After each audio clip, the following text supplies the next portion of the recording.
حسد، غیبت، بغض اور عداوت کے اسباب۔ عام طور پر ہمارے گھروں، دکانوں اور دفاتر میں بہت غصہ چلتا ہے۔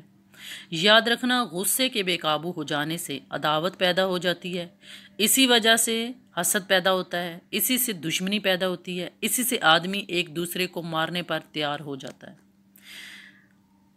دفتروں میں افسران بالا نے اگر ایک دو دفعہ گھنٹی بجائی، چپڑاسی نہ آیا تو پھر گالیاں شروع کر دی، اور وہ تو ماتحت ہے، آگے بولے گا نہیں، لیکن اس کے اندر ہی اندر ایک غصہ پیدا ہوگا، اور وہ اندر ہی اندر جو غصہ پیدا ہوتا ہے اسے شریعت میں بغض کہتے ہیں۔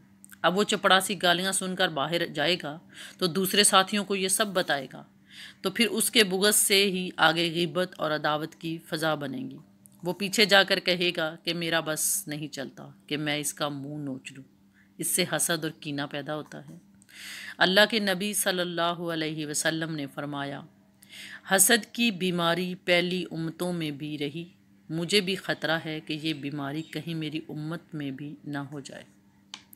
اس کے برے اثرات: حسد میں انسان چاہتا ہے کہ فلاں کی دکان کو آگ لگ جائے، اس کی گاڑی ٹوٹ جائے، اس کی فیکٹری جل جائے، یہ تباہ ہو جائے، یہ ہو جائے، وہ ہو جائے۔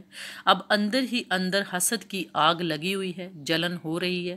فلاں کی کھیتی اچھی ہے، ہماری کیوں نہیں؟ اس کے پاس جانور ہے، ہمارے پاس کیوں نہیں؟ اللہ کرے اس کے جانور مر جائیں۔ اسی حسد کی وجہ سے آدم علیہ السلام کے بیٹے قابیل نے اپنے بھائی حابیل کو قتل کر دیا۔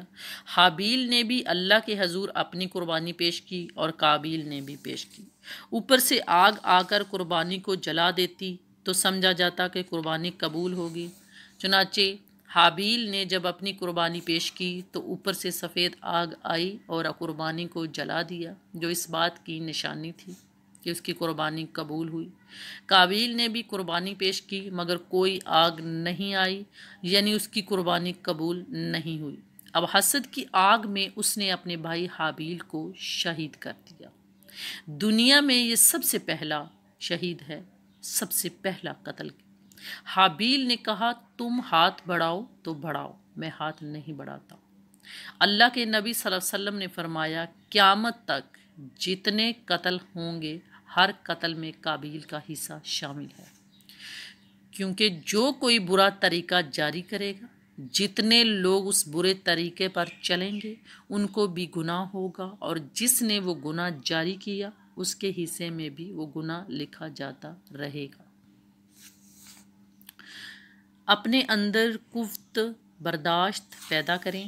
ہم گھروں میں رہتے ہیں، اکثر آپ دیکھیں گے کہ گھروں میں خاندانی جھگڑے، ساس بہو کے جھگڑے، میاں بیوی کے جھگڑے۔ اس لیے بہت ضروری ہے کہ مسلمان دوسرے مسلمان کے لیے آئینہ بنے۔ ہمیں کوشش کرنی چاہیے، بہو کی کمزوری ہے تو ساس کو چاہیے کہ اس کی اصلاح کرے، اگر وہ ساس کی کمزوری ہے تو بہو کی چاہیے کہ اس کی اصلاح کرے، لیکن شیشے اور آئینے کی طرح اصلاح کرے جو شور نہ مچاتا۔ بہو کے اتنے عیب بیان کیے کہ اس کا دل پھٹ گیا۔ شادی کے بعد 6 مہینے ہی کھانا پینا الگ ہو گیا۔ اللہ رب العزت سے دعا ہے کہ ہمیں برداشت کی قوت عطا فرمائے۔